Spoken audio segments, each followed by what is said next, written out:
አኛዋ ከገደለ በአንድ ቀን ነው የሚገኘው ገዳዩ። ግን አኛዋ ሌላ ብሔር ከገደለ አይገኝም። ለምን ነው እውነት ማንናገር? ከህይወት በላይ ሌላ ነገር የለም። መሸፋፈን አያስፈልግም። የብሔር ፍረጃ ነው ምናምን የሚባል ነገር ውሸት ነው፣ አይደለም፣ እውነት ነው። አይናገሩም። መሪ ራሱ ሳይቀር ይደብቃል፣ ያወቀ ይደብቃል። አሁን ወይዘሮ ለምቱ ሳይቀር አሁን ገዳዮች ያውቃሉ። በኦሞድ ጁሉ ጊዜም ከኦሞድ ጁሉ በፊት የነበረው ሁኔታ ነው። የኦሞድ ጁሉን በምሳሌነት ማንሳት እንችላለን። ያኔ በጋምቤላ ክልል ፖሊስ ኮሚሽን ግቢ ውስጥ ንጹሃን ዜጎች በድንጋይ ሲቀጠቀጡ ሲገደሉ እየለመኑ አትገደሉን እያሉ በክልሉ ልዩ ኃይል በጋምቤላ ከተማ ውስጥ 03 ላይ በር ለበር እየሄዱ እየገደሉ እየቀረሱ እነዚህ ሁሉ ወንጀል የፈጸሙት ሰዎች መረጃዎቻቸው እጃችን ላይ ነው ያለ። ለመለከተው ሁሉ አስተላለፈናል። ግን ማንም አልጠየቃቸው፣ ተጥያቄ አልተደረጉ። እስካሁን በእነሱ ፋንታ ሌሎች ነው የታሰሩ፣ የሌሎች ብሔረሰብ ተወላጆች።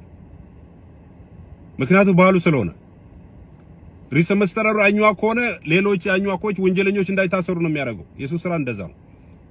ኦሞድ ጁሉ እኮ ወጥቶ ተናገረ እኮ ሚዲያ ላይ ግድያ ምንም ግድያ አልተፈጸመም ብሎ ተከራከረ።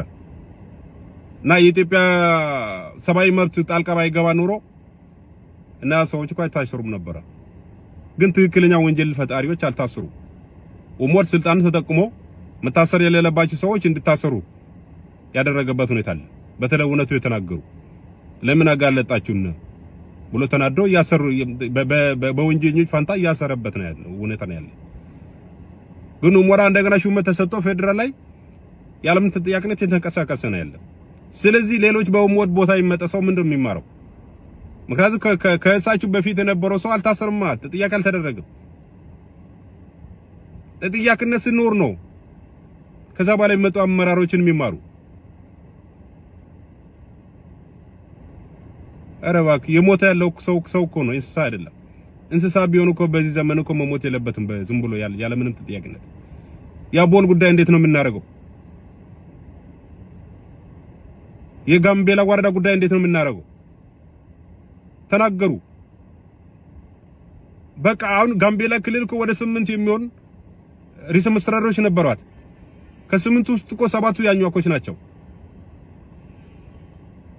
ግን ምንም ሰላም አላገኘንም፣ ምንም ልማት አላገኘንም። ግድያ፣ ልማታችን ግድያ፣ ሰው ደም መፍሰስ፣ ንጹሃን ዜጎች ህይወት ማጣት፣ በቃ ያለው ልማቴ ነው።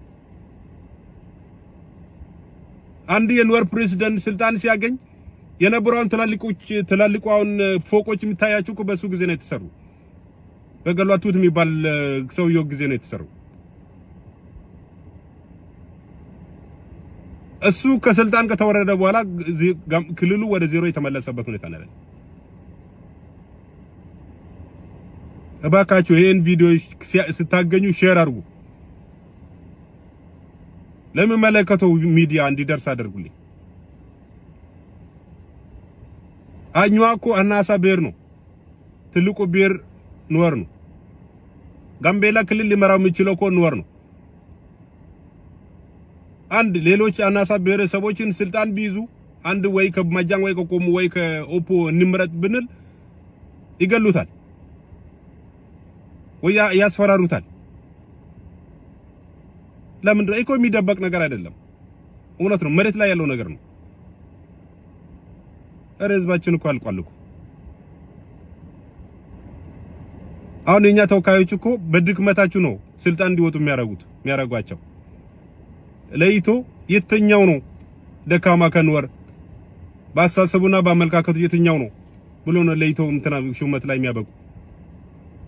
ለዛ ነው እኮ ማይናገሩልን። ተለይተው ተጣርቶ የተገኙ ሰዎች ናቸው፣ የተመለመሉ ሰዎች ናቸው ይወከሉን ያለው። ስለዚህ ይሄን ቡድን ሽፍታ ነው ተብሎ የሚፈረጅበት ሁኔታ ነው ያለው አሁን በዚህ ሰዓት። ምክንያቱም ባሶችን አቃጥሏል፣ የህዝብ ማመላለሻ ባሶች፣ አውቶቡሶች፣ አምቡላንስ ላይ ጥቃት አድርሷል። ሃይማኖት ተቋሞች ላይ ጥቃት አድርሷል። ዩኤን መኪና ላይ ጥቃት አድርሷል። ዓለም አቀፍ ሽብርተኞች እኮ እንደዚህ አይነት ጥቃቶች ሲያደርሱ ነው እኮ ሽብርተኛ የሚባለው።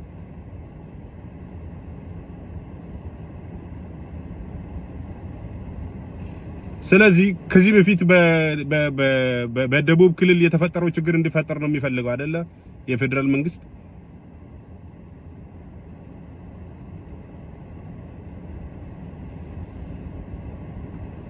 በሲዳሞ ነው በወላይታ ማል የተፈጠረውን ችግር በጋምቤላ ክልል እንዲፈጠር ነው እየተፈለገ ያለው ወይ እንዴት ነው? አቦል ፈርሶ ወደ ጋምቤላ ስር ይመለስ። እንደዛ ካልተደረገ ሰው ግድያ አይቆምም። ነገ ደግሞ የሚመጣጣ አሁን ዝምታ የመረጡ ሰዎች ተጠያቂ ይሆናሉ ማለት ነው። እና አመሰግናለሁ።